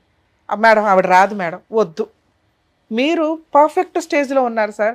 ఇలా మీతో ఎవరన్నా మేబీ మీరు ఎవరితో ఓపెన్గా షేర్ చేసుకొని ఉండరు, పరువు పోతుందో ఇంకొకటో అని. ఇక్కడ మీ గురించి ఎవరికీ తెలియదు, మీరు ఓపెన్గా షేర్ చేసుకున్నారు. మేం చెప్తున్నాం, కొన్ని 100 కేసులు చూసాం. ఇక్కడ పెద్ద హెరాస్మెంట్స్ లేవు, మీకు ఆన్సరే అవసరంలా. మీ ఆవిడకి ఆల్రెడీ మార్క్స్ పడిపోయింది, భరించేసింది మిమ్మల్ని. మీరు రియలైజ్ అవ్వాలి, మీ సామ్రాజ్యం కూలిపోతుంది మీరు ఇలాగే ఆలోచిస్తే. మీ పిల్లల లైఫ్ మీ చేతుల మీద ఇలా ఊగిసలాడుతున్నాయి. మీ ఇద్దరిలో ఏ ఒక్కళ్ళు రాంగ్ డెసిషన్ తీసుకున్నా భరించలేక పిల్లలు సముద్రంలో మధ్యలో పడిపోతారు. అదృష్టం ఏంటంటే మీరు చేసిన బంపర్ పని పిల్లలిద్దరిని బయట చదివించడం. మీ ఇద్దరి కీచులాట్లో వాళ్ళు ఉంటే వాళ్ళ నరకమే కనిపించేది. వాళ్ళ చదువుతో బయట ఉన్నారు చూసారా, సూపర్. అలాగే మీరు ఇంకో ఆలోచన కూడా చేశారు, ఆ చదువుతో పాటు ఈవెన్ కూడా ఏదైనా హాస్టల్లో కొన్ని రోజులు అట్లా ఉంచితే గ్యాప్ వస్తుంది చూసారా, రిలాక్సేషన్. మీరు రోజు అదే ఇంట్లో ఇష్టం లేకుండా ఒక మనిషి మనకు కనిపిస్తున్నాడు. మీరు లేనంత వరకు మీ ఆవిడ ఫ్రీగానే ఉంటుంది. ఆవిడ ఆల్టర్నేట్ ఏదో ఎత్తుక్కుంది, టీవీ చూడడమా, ఇల్లు పని చేసుకోవడమా, పిల్లలతో మాట్లాడడమా, అమలక్కల కబుర్లా, ఇంతే. ఇంకేమి లేవు ఆవిడకి. అమలక్కల కబుర్లు ఏముంటాయి? మీ ఇంట్లో వాళ్ళ మీద చెప్పుకోవడం, మీ మీద చెప్పుకోవడం, ఆడిపోసుకోవడం, ఏడవటం, ఇంతే. ఇది నిజంగా ఆవిడకి మంచి ఫ్రెండ్స్ దొరికితే ఆవిడకి ట్రీట్మెంట్ జరిగిపోయినట్లే లెక్క. అమ్మలక్కల కబుర్లు కూడా ఒక టైప్ ఆఫ్ ట్రీట్మెంటే. వాళ్ళకున్న టెన్షన్ ఇంకొకరికి చెప్తే వాళ్ళు వింటే వీళ్ళకి చాలా ప్రాబ్లమ్స్ క్లియర్ అవుతాయి. ఈ రోజున అంత అమలక్కల కబుర్లు చెప్పుకునే వాళ్ళు లేరు, వినేవాళ్ళు లేరు. విన్నా వాళ్ళు ఎవరైతే ఉన్నారో జాగ్రత్తగా ఉంచేవాళ్ళు లేరు. నమ్మకం ఉండాలి. ఒక బెస్ట్ ఫ్రెండ్ ఉంటే వాళ్ళిద్దరూ షేర్ చేసుకుంటుంటే ప్రాబ్లంలో 90% లోపల ఉన్న నెగిటివ్ వైబ్రేషన్స్ ఫ్రీ అయిపోతాయి. ఇంకొక 10-20% ఆ పూజలు పునస్కారాలు. ఇక మిమ్మల్ని చూసినాక ఎలాగో బీపీ వస్తుంది, అవి కొంచెం కంట్రోల్ అవుతుంటాయి ఏ రోజుకి ఆ రోజు. అర్థమవుతుందా? మీ ఆవిడ అంతే, ఆవిడకున్న తెలివితేటలకి ఆవిడ అంతే. కానీ మిమ్మల్ని మేము రిక్వెస్ట్ చేయాలి, మీరు ఒక రేంజ్ ఆఫ్ తెలివితేటలు ఉన్న వ్యక్తి, సూపర్ మార్క్స్ పడుతున్నాయి ఒక మీ ప్రొఫెషన్ వైజ్గా మిమ్మల్ని చూస్తుంటే. అక్కడి వరకు మీరు 100 మార్క్స్ తెచ్చుకొని ఇంటి దాకా వచ్చేసరికి ఫెయిల్ అయిపోయారు. ఒక భర్తగా, ఒక తండ్రిగా, ఒక సొసైటీలో ఒక మంచి గుడ్ విల్ ఉన్న వ్యక్తిగా. ఇది కరెక్ట్ కాదని నా రిక్వెస్ట్ సార్. ఏం చేయాలి మీరు ఇప్పుడు? ఈ ప్రాబ్లం నుంచి సొల్యూషన్ ఎట్లా? నాకు ఇక్కడ ఎక్కిపోయింది, ఆ 10 పాయింట్లు 20 పాయింట్లే నాకు డెడ్ అని తిరుగుతున్నాయి. ఇప్పుడు నేను చెప్పింది మీకు అర్థమై ఉంటే మీ ఆవిడ పాత్ర వరకు ఆవిడ పర్ఫెక్టే. ఆవిడ ఈ రోజున మిమ్మల్ని వదిలేస్తే కుక్కలు చించిన ఇస్తారా అంటారు చూడు, మీ లైఫ్ అలా అయిపోద్ది. ఆవిడ అవన్నీ కుట్టి కుట్టి కుట్టి కుట్టి పెట్టింది. ఆవిడ ఓపిక అయిపోయినాక మేము ఆవిడ బతులాడాం. ఆవిడ ఇక్కడికి రాకుండా ఉండడం ఆవిడ మీకు ఎంతో ప్లస్ పాయింట్ చేసినట్లు లెక్క. ఆవిడ ఇక్కడికి వచ్చి ఉంటే మేము ఈ ఎపిసోడ్ ఆపేయాల్సి వచ్చేది, ఎందుకంటే చాలా విషయాలు మాట్లాడాల్సి వచ్చేది. గబగబా మీ మీద ఏదైనా మాట్లాడితే యూజ్ అవ్వదు, ఎందుకంటే మిమ్మల్ని రక్షించుకోవాలి మేము ఇక్కడ. మీరున్న ప్రొఫెషన్కి కానీ మీరు ఇక్కడికి వచ్చిన విధానానికి కానీ మిమ్మల్ని మీ గౌరవాన్ని మేము కాపాడాలి. అర్థమవుతుందా? సో దానివల్ల ఆవిడ వరకు రాకపోవడం మంచిదే. అరే ఆవిడ వస్తే ప్రాబ్లం సాల్వ్ అవుతుంది అనకండి. ఆవిడ లేకపోవడం వల్ల మన ప్రాబ్లం ఇప్పుడు సాల్వ్ అవుతుంది. మీ కూతురు ఎట్లాగో ఇన్నోసెంట్, తన బాధ్యతలు తను, మీ ఆవిడ కూడా మీకు అంతే. మిమ్మల్ని నమ్ముకొని వచ్చింది. మీ కూతురికి మీరు బాగానే చేశారు, మీ కొడుక్కి బాగానే చేస్తున్నారు ఒక తండ్రిగా, కానీ మీ భార్యకి మీరు బాగా చెయ్యట్లా అని నేను ఫీల్ అవుతున్నాను. ఇక్కడ నుంచి ఆలోచించండి. మా అమ్మ నాన్నకి చేస్తున్నాను ఎలక్షన్స్ కోసం, నా కూతురు కొడుకులకి చదువుల కోసం చేస్తున్నాను, హాస్టల్లో ఉంచాను, సూపర్గా చూసుకుంటున్నాను, అప్పుడప్పుడు వస్తున్నారు సరదాగా అమ్మ నాన్నతో టైం స్పెండ్ చేసి వెళ్తున్నారు. మీ ఆవిడ ఎక్కడికి వెళ్తుంది? 24 hours 365 days ఆ ఇంట్లో నరకం పడుతూనే ఉంది. తనకి హ్యాపీయే లేదు. మీరిద్దరు కలిపి ఊర్లు వెళ్ళరు, షికార్లకి వెళ్ళరు, టూర్స్ వెళ్ళరు. 2 పిల్లలు ఇంట్లో లేనప్పుడు మీరు ఎంత హ్యాపీగా ఎంజాయ్ చేయాలో తెలుసా? మీకు ఆ ఇంట్లోకి వెళ్తేనే పాములు జర్లు పాకుతుంటాయి, ఆవిడకి మీరు వస్తుంటేనే బిక్కు బిక్కు మన వచ్చాడరా బాబు అని. ఇది ఫెయిల్యూర్ కింద లెక్క. దీన్ని మీరు సాల్వ్ చేయాలి, మీరే సాల్వ్ చేయాలి. మీ చేతిలోనే ఉంది, మా ఎవ్వరి చేతుల్లో లేదు. మీ కూతురు ఎంతో, మీ అమ్మ ఎంతో, మీ భార్య అంతే. మిమ్మల్ని నమ్ముకొని వచ్చింది, మీరు ఒక మగాడని ప్రూవ్ చేసింది, మీకు ఎవ్రీడే వంట చేసి పెడుతుంది, పని అమ్మాయి కింద ఉంది. ఒక్క హక్కుగా మీ పక్కన సింహాసనం మీద కూర్చోవలసిన మీ వైఫ్ కొంచెం గయాళి గంపలాగా ఎందుకు అయ్యింది, తింగరగా ఎందుకు మాట్లాడుతుంది అంటే మన ప్రవర్తన. అవేంటి? మేలిగో. ఆవిడలో తప్పులు ఎతుకుతున్నామే తప్ప మనలో ఏం తప్పులు ఉన్నాయి? ఎందుకు అమ్మాయి అలా మాట్లాడింది? పోని చిన్నపిల్ల వదిలే, మీ రేంజ్ ఏంటి, ఆవిడ రేంజ్ ఏంటి, అట్లా ఉంది. ఆలోచించి అర్థం చేసుకోగలిగేంత కెపాసిటీ మీకు మాత్రమే ఉంది, ఆవిడకి లేదు. ఆమెను బుజ్జగించి ఆలోచించేలాగా చేసి మీ వైపు తిప్పుకోవడం మీ బాధ్యత. సరే, అక్రమ సంబంధాలు అంటగట్టింది. పూర్తిగా అక్రమ సంబంధాలు మీకు ఎక్కడ అంటగట్టలేదు సార్. ఓన్లీ ఇన్సల్ట్గా మాట్లాడడం కోసం ఎక్కడొక్కడ కోపం ఎక్స్ప్రెస్ చేయాలి మీ మీద. మీరేవి తప్పులు కనిపించట్లా, ఒక్క ఫైనాన్షియల్ తప్పులు తప్ప. అప్పుడు మిమ్మల్ని ఇన్సల్ట్ చేయడానికి ఉన్న ఆయుధం ఏంటి? నువ్వు దాంతో తిరుగుతున్నావు, దీంతో తిరుగుతున్నావు, దాని ఎంక చూస్తావు, దీని ఎంక ఇంతే. అది మీకు కూడా తెలుసు, మీ మనస్సాక్షికి కూడా తెలుసు. మీ క్యారెక్టర్ని ఆవిడ ఎక్కడా తక్కువ చేసి మాట్లాడట్లా, ఇన్సల్ట్ చేస్తుంది అంతే. మీరేదో నిజంగా అక్రమ సంబంధాలు పెట్టుకుని తిరిగారని ఆవిడ ఎప్పుడు అనలా. ఇదిగో దాంతో తిరుగుతున్నావు, దీంతో అన్నావు, దీంతో ఇదే మిమ్మల్ని ఇన్సల్ట్ చేయడం ఆవిడ టార్గెట్. ఆవిడ కోపాన్ని ఎక్కడో ఒకటి ఎక్స్ప్రెస్ చేసుకోవాలి కాబట్టి. 2, ఫైనాన్షియల్. మీ పేరెంట్స్కి మీరు సపోర్ట్ చేయడం బాగానే ఉంటుంది. ఇప్పుడు మనం సింహాసనం మీద కూర్చున్నప్పుడు మనం సింహాసనమే అమ్మేసి ఇవ్వడం ఉంది చూసారా? పోనీ అది కూడా ఒక వరకు ఓకే, పోన్లే ఓ సింహాసనం కాదు ఇంకోటి కొనుక్కుందామని. ఆ కొనుక్కోవడానికి ప్యాక్ ఆర్డర్లు వేండి ఏంటి సార్? ప్యాక్ ఆడితే ఎక్కడ వస్తుంది? ఉన్న ప్లాస్టిక్ చైర్ కూడా పోతుంది, అది పోయింది ఇక్కడ. ఇవన్నీ మీరు తీసుకెళ్ళి ఈ టెన్షన్స్ ఎక్కడ పడేస్తున్నారు? ఇంట్లోకి వెళ్ళి ఆ నెగిటివ్ వైబ్రేషన్ వేస్తున్నారు. ఇల్లు ఒక పాజిటివ్ వైబ్రేషన్, హ్యాపీగానే ఉండాలి. హ్యాపీగా ఉండాలంటే అప్పుడప్పుడు గొడవలు అవుతాయి, వాటిని సాల్వ్ చేసుకోవాల్సిన బాధ్యత మీకు మాత్రమే. నాకు తెలుసు అసలు మీకు ఏ ట్రీట్మెంట్ అవసరం లేదు, ఏ కౌన్సిలింగ్ అవసరం లేదు. చిన్న పిల్లలు కొత్తగా మ్యారేజ్ అయితే 2-3 years వాళ్ళు ఎలా ఆలోచిస్తారో అంత ఇన్నోసెంట్గా ఎందుకు వచ్చారా అనేది నా బాధ, అంతే సార్. ప్లీజ్ ఒకవేళ అలాంటి ఏదైనా కౌన్సిలింగ్ ఉంటే మీరు ఏం మాట్లాడకండి సార్. మీరు ఏదైనా మాట్లాడితే నేను ఇంకేం మాట్లాడాలి, అది కరెక్ట్ కాదు. మీ కేసులో అసలు కరెక్టే కాదు. ప్లీజ్ ఏదైనా కౌన్సిలింగ్ కావాల్సి వస్తే సీక్రెట్గానే వెళ్ళండి. మేడంని మేము కూడా రిక్వెస్ట్ చేస్తాం అంతగా అయితే. ఎందుకంటే మిమ్మల్ని మార్చుకోవడం ఆవిడకి అవసరం, ఆవిడని రక్షించుకోవడం మీకు అవసరం. మీ నలుగురు ఒక టీం, ఒక కుటుంబం. దయచేసి నా రిక్వెస్ట్, ఆ తాగడ ఆపేయండి సార్, మీ రేంజ్ కాదు. ఆ ప్యాకాట్ ఆపేయండి సార్, మీ అస్సలు రేంజ్ కాదు. మీ ప్రొఫెషన్లో మీరు సంపాదిస్తున్నది ఈ వడ్డీ చక్ర వడ్డీలు పంచాయతీలు ఏవైతే ఉన్నాయో మీరు తలుచుకుంటే మ్యాక్సిమం 1-2 yearsలో క్లియర్ చేసి అవతల పడేస్తారు. ఇక ఎలక్షన్స్ అంటారా, ఇప్పటిదాకా మీరు చేసిన హెల్ప్ చాలు, ఇంకా చేయకండి. ముందు మన కొండ నిండు ఉంటే మిగతా వాళ్ళకి ఎక్స్ట్రా చేయొచ్చు. కొండ ఖాళీగా ఉంది, అర్థమైందా సార్? Please, thank you. ఆయనకు కావాల్సినటువంటి ఆన్సర్ ఇచ్చినందుకు thank you so much sir. Thank you so Thank you, much madam. Madam. మరో కథతో మళ్ళీ కలుద్దాం.